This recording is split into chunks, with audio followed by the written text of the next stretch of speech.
5. So using an appropriate viewing window, find the times when the height of the falcon is 800 feet.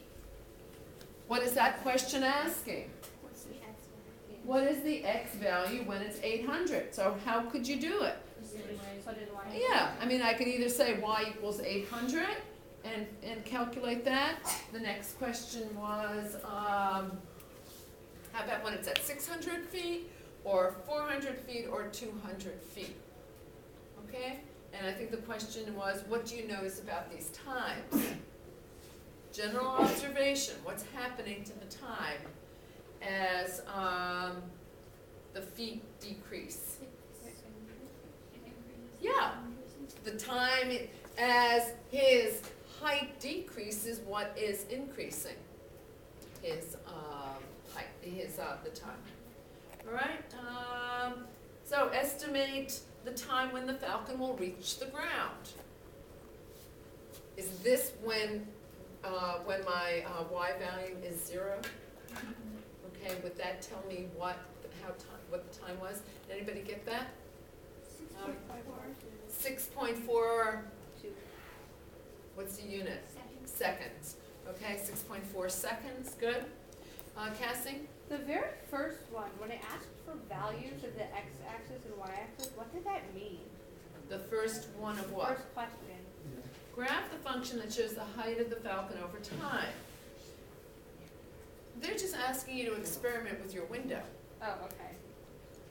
Okay. I mean, I think that experiment to find appropriate values for t on the x-axis and the height over time on the y-axis. So like, I didn't know if it was asking for like the intersects or That's what I thought. or the vertex, or it was didn't really asking make for the sense what it vertex, wanted. Okay, that question, give your values, explain why they produce an appropriate graph. So it asked for values. Yeah. I don't know. What were we supposed to find I thought it for meant like values? the maximum. Well, I used the intersects, which is, so I already knew the answer to Okay. number 6, but. Yeah, but sometimes the wording is odd. All right, so let me see. Number 7 is, do you think that the quadratic free fall model, remember, it's just a model. It just models the peregrine falcon's dive. And that was the question that Michael asked at the beginning. Is this a good model? I mean, is it fairly accurate? Probably, but will there be maybe some other factors that will affect it? What do you think? Yes. Okay.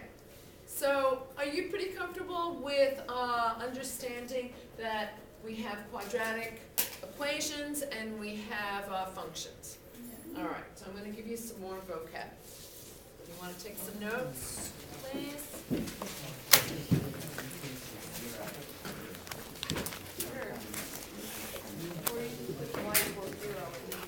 How do you know that?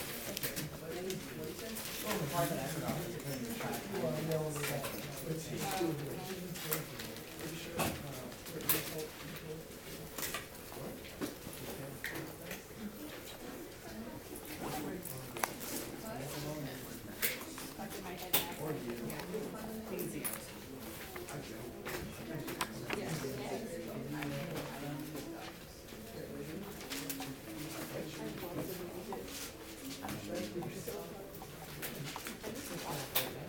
Okay.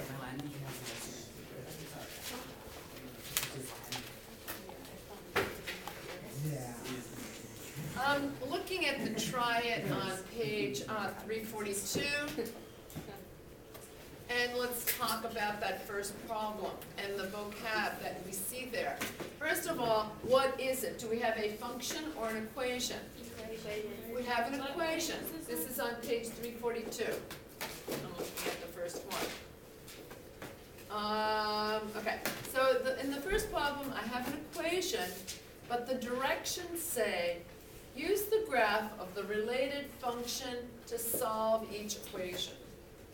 What does that mean? Use the graph of the related function. Stephen? Is that where we take the equals, like the equals 5, and put it as a different thing? That's exactly what it is. We're using the function. So you're going to plug that into the calculator, and I know that I will have y equals x plus 1 squared plus 4. and I will then equal y equals 5. This is the related function. Okay, that's all that is. It's just a vocab word that I want to make sure that you understand the directions. Okay, so Okay, so, and what would that be? Use the graph of the related function to solve each equation.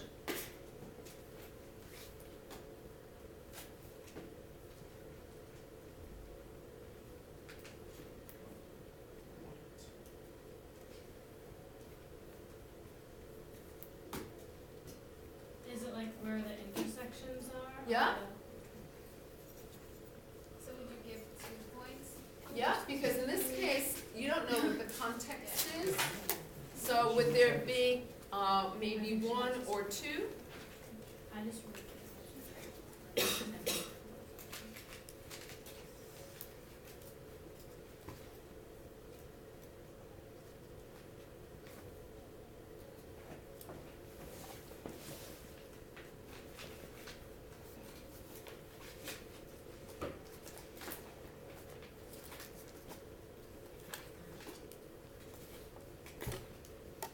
Matt, what do you have? Did you get the, okay?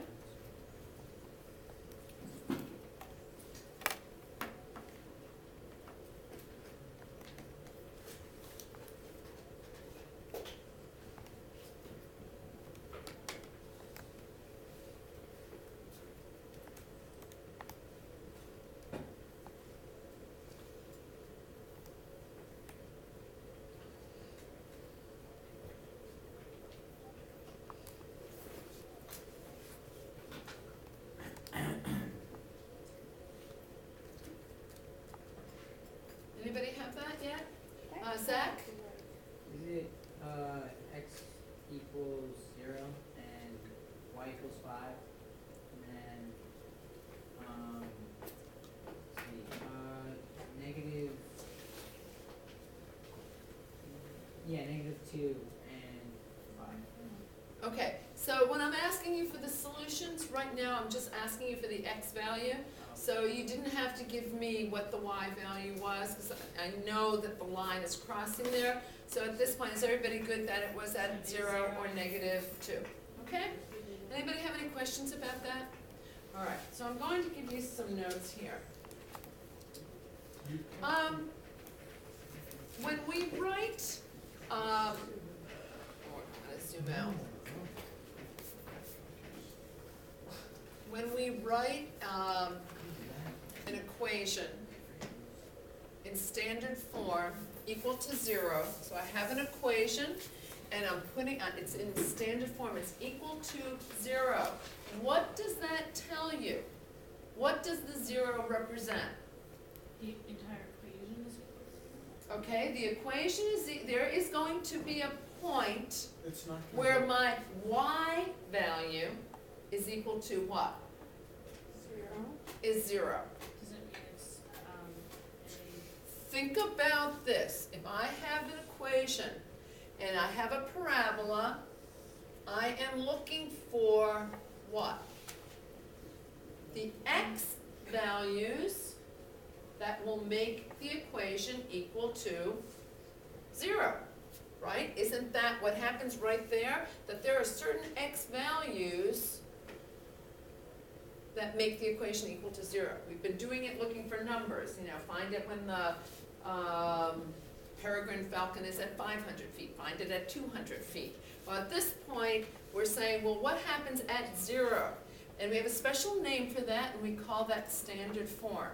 We're going to be using standard form for another purpose, but I just want to make sure that everybody knows that when we have an equation and we have it equal to 0, it is equal to 0, and here it is. This is vocab, so I'm trying to make sure that you have these notes, okay?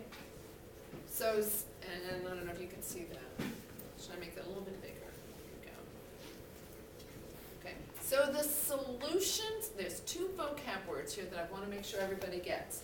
Solutions to an equation in standard form. So when I'm in standard form, I'm looking for when my y value is what? Equal to 0. So solutions to an equation in standard form are called roots.